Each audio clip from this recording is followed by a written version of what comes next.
আমাদের সঙ্গে এই মুহূর্তে রয়েছেন অধীর রঞ্জন চৌধুরী। দাদা, আপনি যে মারা গেছে তার পরিবারের সদস্যদের সঙ্গে কথা বললেন, মূলত কি তাদেরকে জানালেন সমবেদনার ক্ষেত্রে? দেখুন, সমবেদনা তো জানালামই, পাশাপাশি আমার নিজের খুব ব্যথা হচ্ছে, যন্ত্রণা হচ্ছে যে এখানকার সাধারণ মানুষ জমি জায়গা করে তাদের সংসার চলে, ধর্ম চর্চা করে, সাধারণ মানুষ। আর দেখুন, সব সাধারণ মানুষ। কোনো কি প্রয়োজন ছিল তাদের উপরে এইভাবে গুলি বর্ষণ করার? কোনো কি প্রয়োজন ছিল একটা এমএ পড়ে একটা ছাত্র তাকে এইভাবে গুলি চালিয়ে হত্যা করার? এখন 16 জন নিখোঁজ। এগুলো কি হচ্ছে? এটা কি খুব প্রয়োজন ছিল? আমার একটাই বক্তব্য, এখানকার মসজিদের উপর হামলা হয়েছে, মসজিদ ভাঙচুর হয়েছে। সেই মসজিদের সেক্রেটারি ছেলেটা আলমগীর, সে কালকে মসজিদটা দেখতে গেছে, তার আগে একটা ছেলে মফিজুর বলে তাকে মেরে দেওয়া হয়েছে। এগুলো কি? এটা কি খুব প্রয়োজন ছিল? আমার একটাই বক্তব্য।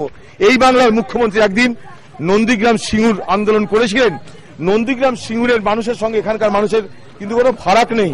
তারাও কৃষিজীবী, এরাও কৃষিজীবী, তারাও চরিত্রে তারা গরিব মানুষ, এখানকার মানুষ সাধারণ মানুষ। তো সিঙ্গুর নন্দীগ্রামে আপনি যেতে পেরেছেন, সিঙ্গুর নন্দীগ্রামে কথায় কথায় আপনি গেছেন।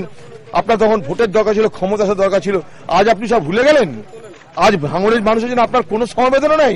আইনি লড়াইয়ের ক্ষেত্রে আপনারা মূলত কিভাবে পদক্ষেপ নেবেন? আইনি লড়াই আমি তো হাইকোর্ট করব, বিচার বিভাগে তদন্ত চাইবো, সিবিআই তদন্ত চাইবো।